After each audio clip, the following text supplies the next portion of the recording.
You don't get a studio with a better view than this. Saturday morning, race day. I did not think I'd be saying that in 2020. Welcome to Kyalami for the final round of the Intercontinental GT Challenge, powered by Pirelli. It is a championship decider. Like last year, a smaller grid. Obviously, COVID has changed a lot of things, but thankfully we are racing thanks to the foresight of Stefan Rattel and SRO. They've got a championship together. It gets decided here this weekend, today in fact, when the race goes live at 11 o'clock. Understandably, it was a busy week for the organisers, the partners and the teams in the lead up to the big race. Welcome, Honourable Mayor. It's a great honour to have you here. We've got international cars, international drivers, the tyres are here, the fuel's here. We've got a race. And I'm excited to be here. Kyalami means my home. For us as the city of Johannesburg, we really appreciate the partnership, and it's a sign that we are here. We take a great leap, and post-COVID means that Joburg will be one of the leading lines, leading cities. I'm very, very happy, and thank you very much for hosting us here at home. Kyalami. So the cars were bought obviously in containers, and yesterday we had immigration here. We need to be present when we open them. Okay. And then they spend the week fine-tuning and preparing for the big race. It's how many cars, how many drivers? 12 international teams have made it, which is terrific. So basically this car is coming from Indianapolis, South America, so that's why it's still in pieces. They're putting it together? Exactly, they're putting it together now, and it should be ready for Wednesday already.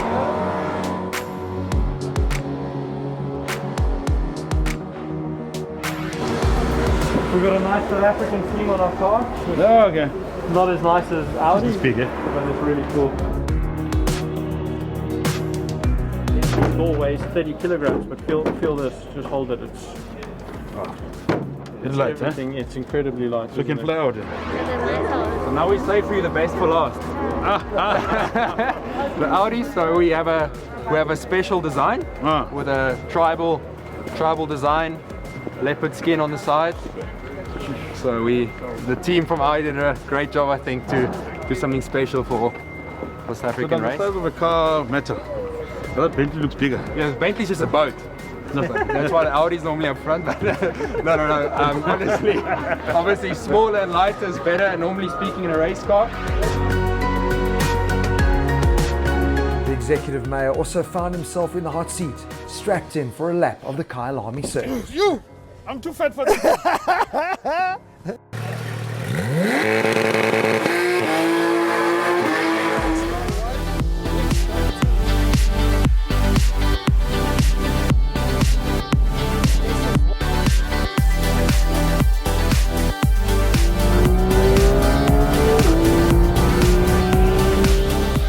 That was my first time in the track, yeah. And your last time? No, it's not the last time. Oh, now it's the definitely. beginning of your racing career.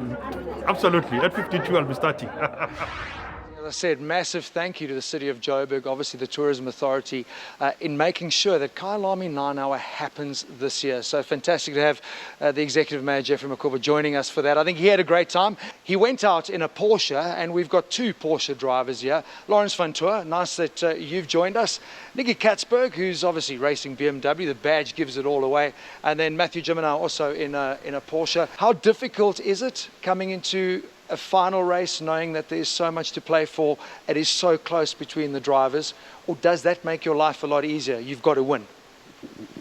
Yeah, actually, first of all, this came as a surprise for Earl and myself, because after our win in Spa, we only found out that we were in contention for this championship as well. And as you said, it's so close that it's actually quite easy. The guy who's in front, though, is probably going to win the race. We have a good lineup this weekend. The car was good here last year. It seems to be good here again. So if we win, I think we are beating Lawrence and Earl by 1 point. So that's the plan. You do know your way around Kyalami, and you know how to drive in the apocalyptic rain that we get, because you won it last year.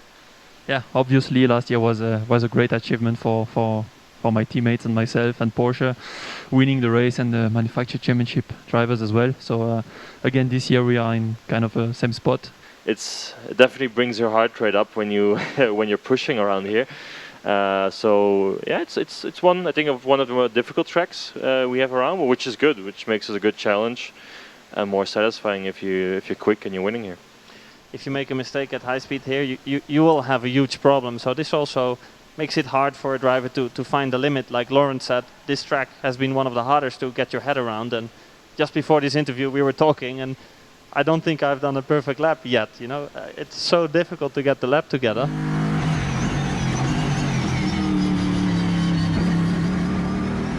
Hello and welcome to the Kyalami Grand Prix circuit. It's Jordan Pep here. Let's jump on board my Bentley Continental GT3 and let me take you for a lap around my home circuit. So as you're approaching turn 1 here, you're really looking for the 100-meter board braking just before, hard down the gears, down to second gear, late apex and getting early on power. It's really crucial to use all the exit through here, set this right hand up, get the car all the way back to the right hand side, straight braking, get the car in and again early on the power on the way to sunset. This corner is really tricky in the race, especially when the sun is setting, because that's where it got its nickname, because the sun's straight into your eyes. You brake here, down to fourth, tip it in really fast, early on power, picking up the curb. On the exit, don't go too wide to avoid that bump. Braking here into clubhouse, hard on the brakes, down to second gear. You can take 1 or 2 lines missing the bumper, make sure you use all the exit room, up to third. And now the S's, I really enjoy this part. You really got to get it in, down on the left-hand curb, through the dip, little lift to get the car turned, back on the power, up all the way to the top of the hill. This is really tricky, aiming for that tall tree in the background there, hard on the brakes, back down to second, carrying a lot of minimum and entry speed, getting the car turned and early on power, using all the exit coming down the mine shaft. It's a really, really steep downhill, so as you're approaching here, you really want to focus that you get the turning point really crucial, otherwise you can understeer wide. Get the car back to the left as you come into crocodiles, and it's a weird braking because the corner's always going to the right, so you really got to focus that you get the car turned in, hard on the power, not use too much exit. Coming over this crest, through the kink, one of the hardest corners on track, make sure you get the apex, use all the room on exit, pull the car back to the right, hard on the brakes again, down to second gear, pick up the curb, open the steering, early on throttle, make sure you get a good exit over the finish line, and that's a lap of the Kyalami Grand Prix circuit with me, Jordan Pepper. Hope you enjoyed it. Although circumstances meant this year's lineup was reduced with only 1 Pro-Am and 1 Silver Class entry, the rest of the grid would feature the world's best GT3 teams and drivers battling it out in this championship decider. Hello, my name is Markus Winkelhock, racing for the Audi Sport Team WRT this weekend, together with Dries Vanthoor and Kelvin van der Linde on the 31 car. I love the design. I have to say, I see the car now the first time in real, and for me it looks much nicer even than it was in the picture, so I'm really happy to go with this livery this weekend.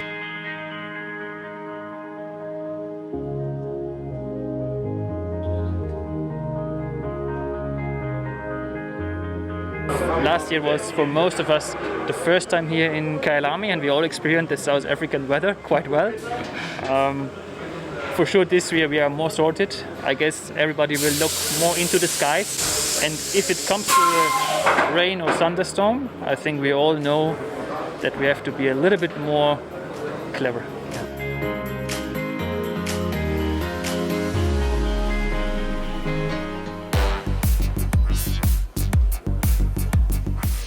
I'm from Amsterdam originally. I had a straight flight into this fantastic piece of the earth. I really like coming here. Last year I was here on a holiday, but in Cape Town area.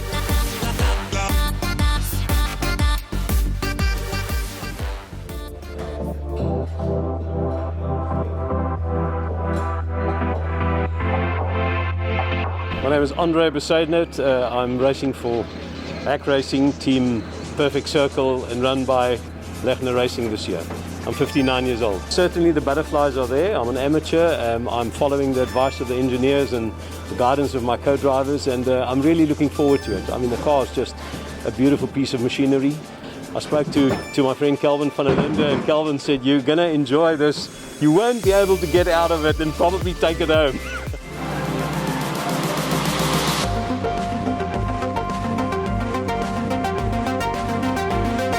Also first time for me to drive with the factory Audi car, so a bit of pressure, but I believe we can do a good job. I will give my best from a personal point of view, and hopefully will be enough to put Frederick in a good position for the championship. With the announcement that Bentley's factory-led GT3 program will come to an end this season, we went driving with the M Sport crew leading the championship charge, just on a different course. I'll put it in anyway.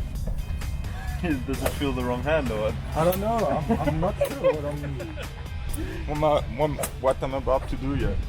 I'm really relieved that this year's event isn't happening in November, because if you remember last year, the Bentley boys are quite a colourful bunch and they arrived wearing full Movember tashes.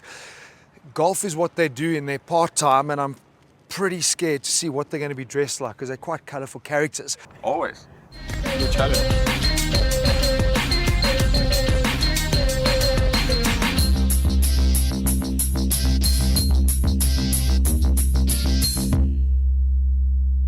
Now remember I said to you how competitive these guys are, and they're coming up with challenges. They've come up with another one. Par 4 played in the quickest possible time. So we're going to leave Jewel to hit off the tee. I'm going to hit the approach shot in, and then it's up to you and Max to finish, basically.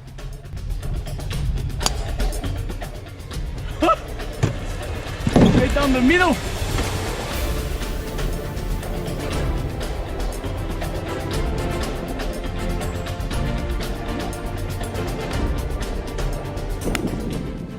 Get close!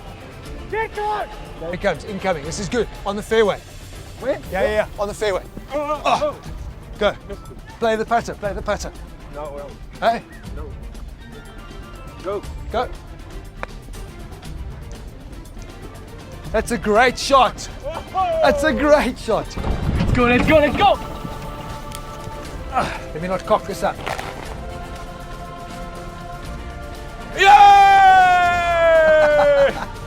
How good was your shot? That one was great. Second shot. And the drive, eh? Hey, that was flippin' unbelievable. Yeah, talk about a classic lineup of cars.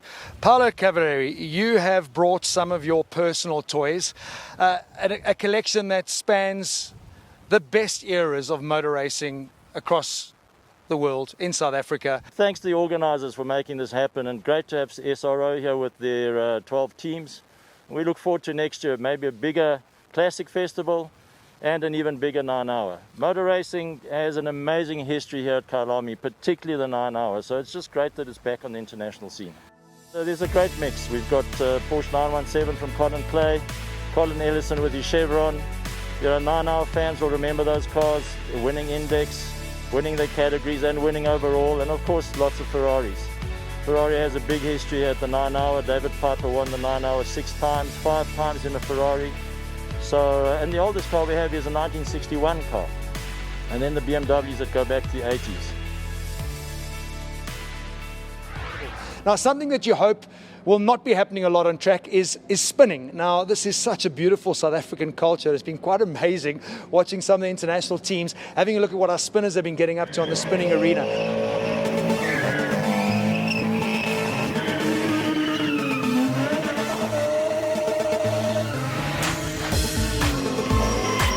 Kyalami 9-hour may very well be an international event, but the Soweto Drift Academy ensured it was packed full of South African flavour.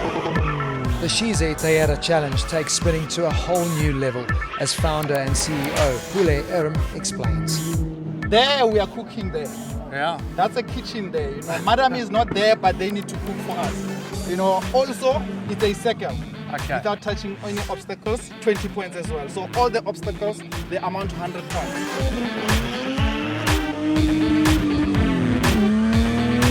Who's the best? It's just defending champion. Don't look so happy about it. Defending champion. Are you the man? Yeah. Okay. No pressure, eh? No pressure. Because this isn't easy. No, it's this is a proper challenge, so that's cool.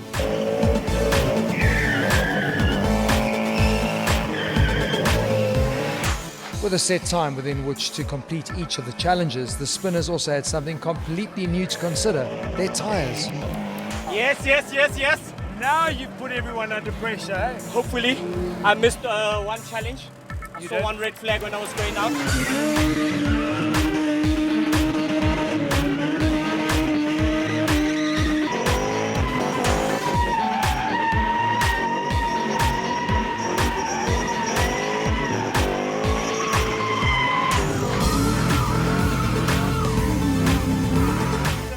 more about precision driving and skill actually, not only just making turns and freestyle and brain ties and showing off to the crowd, but it's really improving and it's coming out really well.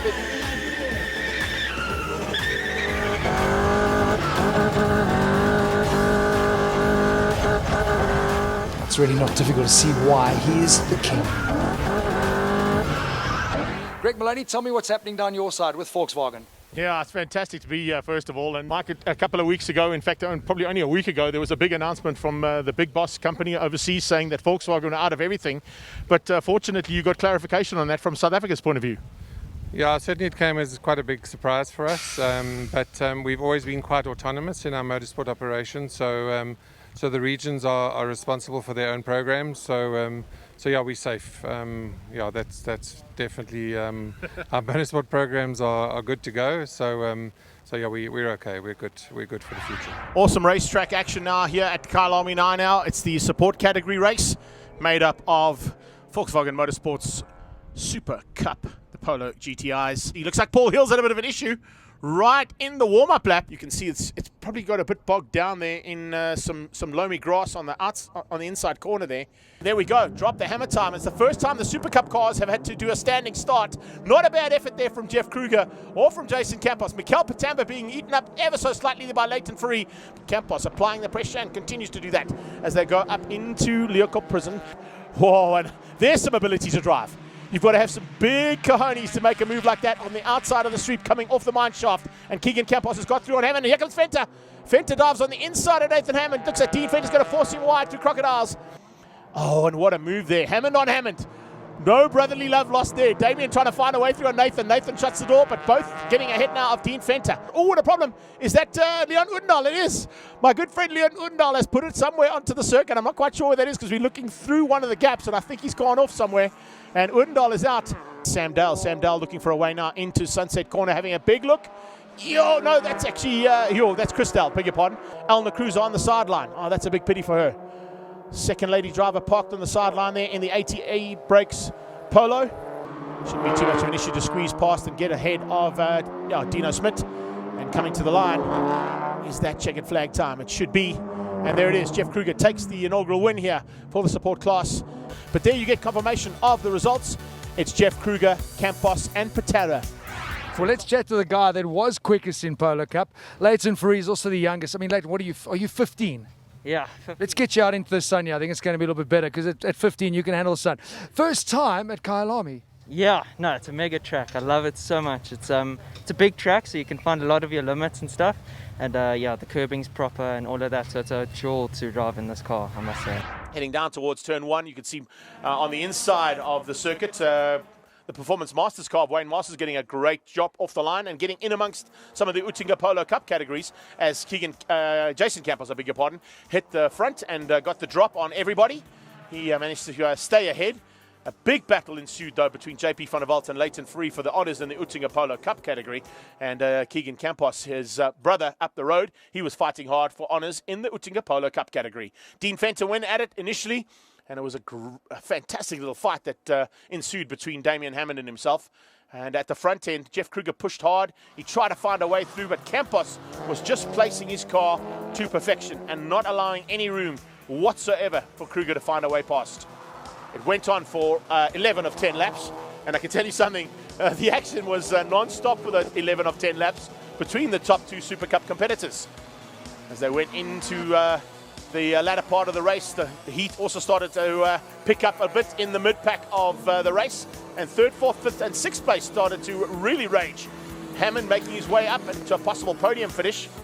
One of the best drives we've seen coming out of the Trinity Security Services car of Nathan Hammond, going at it with Matt Shorter, a race winner in the Polo Cups in 2020. Two seasoned campaigners going at it for a lot longer than what they expected out on circuit, and the dice to the line would eventually be won out by Jason Campos in the Campos Transport and Turn 1 Super Cup Polo. Beating out Universal Motorsport and, of course, the Team Red racing car of Jeff Kruger. Mikel, there you have it. Jason Campos from Jeff Kruger and Mikel Patamba, the top three in the Super Cup class. But let's shift our attention now to the main event, the Kyalami 9 Hour and the pole shootout. with early doors David Pittard getting the car up to the top of the times, but in the end that car falling away as though it had done its best early on. Chris Verstappen saved his best until late and went fourth, but David Pittard in the BMW, a 1:43.001. He did go quicker, in fact, as the session wore on. Matt Campbell was the next driver to come up and have a go for pole position. He did a 42.5, which put the GPX Racing Porsche as the fastest. And we had three other brands that came to have a go. BMW, then Bentley, then Honda at the top of the times. Matt Campbell, out of turn 16. In the end, was the Honda NSX GT3 in the hands of Mario Farnbacher that was the fastest by a tenth of a second, and Farnbacher in a went out here last year, the early part of the race. Good for tomorrow's Kyalami 9 hour. The Honda team, second IGTC pole position for Honda. Mario Farnbacher then tops the times, 1 minute 41.581, 0.142 of a second quicker than Jordan Pepper. Third fastest, Sheldon van der Linde, a further 0.168 of a second back. Now, I promised you that we would catch up with our three fastest qualifiers from yesterday. I don't want to talk about the race. It's coming up in an hour's time. And Mario, superstitious at all? Are you like Jordan, who now he's found a thing that works? Maybe you've got a different coloured sock or a special pair of underpants? Exactly, you got it. These guys with Bentley, they have the sock thing. I have the underwear thing. I have a Super Mario underwear, which I always have on race day. You're kidding. Super Mario underwear. Yeah, I mean, it's a thing. I started this year in Daytona and for the IMSA Championship in the United States. And yeah, it worked out for the championship in over there. So yeah, it might work. Sheldon? Just a bit scared because I see Jordan's got his secret socks on here. So. He's got his secret socks on. They look fast. Oh, those are fast socks, Jordan. I mean, you guys would know. You live together, so there is no secret except your socks. Yeah, we got quite a cool tradition, actually, that me and Jules started. And it worked in Bathurst, and then, funny enough, one member each time forgot it in India and Spa, and we had really bad races. So this weekend we got them back on. We got a new pair of socks here with the South African theme. Maybe I can show them to the guys. That'd be so cool if I can pick up a camera, and just have a look. Those are cool. It's got animals on, game drive, and yeah, it's where we started our week. Actually, they came a bit early, went on a safari, so. It's hopefully going to bring us luck, and you know, at the end of the day, if we can just go all out, give it our best shot, and what happens will happen. You know, I think we're surrounded by world-class drivers with world-class brands. Everyone's going to be giving it 110% from start to finish. So I think there's no secret in the strategy other than flat out, and everyone's going to give it their all. But seriously, we have one question for you. Who are you going to be rooting for this race, Marius? Oh, you can't throw me under the bus now. No, we really want to know. In the perfect scenario, it would be fantastic to have a South African 1, 2, 3. How amazing would that be? And I think... But the question is, who's first, who's second, who's third? I would like... Okay, can I tell you what I'd like? Honestly. I'd love Honda to win for their first win. But I think with the emotional story that is Bentley, I think it would be really cool for them to end off an amazing era with a win, because that'd also be a championship. Yeah, I think that would sit pretty good, Mario, if you don't mind. Appreciate it. Let's look back at the highlights of the 2020 Kyalami 9 hour, which began with Bertrand Baguette in the Honda storming into the lead in the first corner, and Jordan Pepper in the Bentley running out wide round the outside. The battle raged on around the opening lap as Marcus Winkelhock and Alex Bunker tripped over one another. Audi heading off into the gravel. Both rejoined, but the Audi had a long stop for damage and lost 3 laps as a consequence.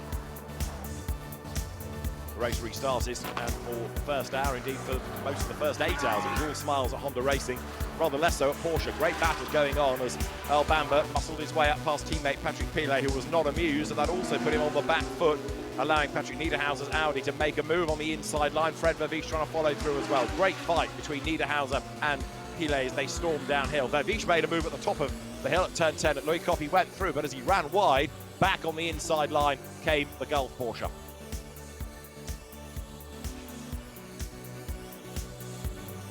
We lost Bentley number 7 because that was a car that had a major engine drama. It pitted, limped out, but didn't get very far. Flame, smoke, and out of the race, Maxime Soulet, Jules Gounod, and local driver Jordan Pepper. Their tenure as Bentley works drivers at an end, so too the manufacturer dream.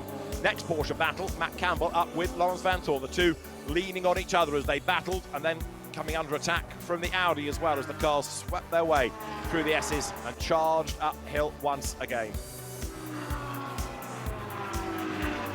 Matt Matt Campbell getting himself onto the tail of the Porsche as up front. When the rain came, it was a fight still between Honda, BMW and the opposition. And number 34 running in second place. Elsewhere, really opportunistic dive by Matt Campbell, putting up past not one but two cars as he worked his way through to the front. And it was looking good for the Porsche as far as the championship was concerned in the early part of the race. Rather less so, number 54, Lawrence Vanthor, had this big slide, lost further ground, lost another place as well. Up and past him went number 12, Matt Campbell was on target not only for another place but also to set the new lap record, taking that away from former Porsche star Nick Tandy, who done it last year. Out on track, number 34 BMW hanging on to position just after the pit stops. Marcus Winkelhock had yet another drama, this time putting him off the road, but he was able to dig himself out with relative loss of time being minimal this time around. So Winkelhock battled on. Intercontinental GT Challenge champion of seasons past.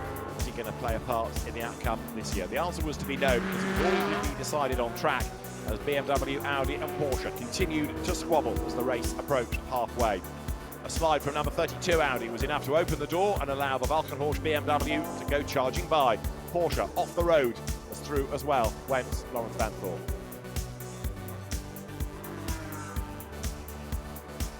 Patrick Pilet then came under attack from Christopher Haase. As the race wore on, number 44 Audi looking ever more of a threat and sweeping past as the cars went through the S's.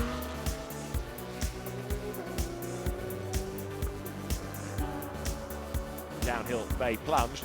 As meantime, there was another bid being made lower down the order. Lawrence Vanthor under attack as number 32 Audi dived through on the inside line. And with all the abuse over the curve, it wasn't long before 54 Porsche was starting to struggle with the front splitter. Damage on the front right corner. They battled on to the next round of stops, but it had to go to the garage. They lost 2 laps while the damage was repaired. David Pittard had a rather wild ride coming downhill. He was off the road and back on again, but fighting the BMW, he just about kept it away from anything solid, but it was a decent recovery as then off the road went Alex Buncombe. Now, this was where things started to really change, because not only was he off the road causing a full course yellow, but the heavens finally opened. He tried to get back to the pits on his slick tyres, but just aquaplaned the next couple of corners.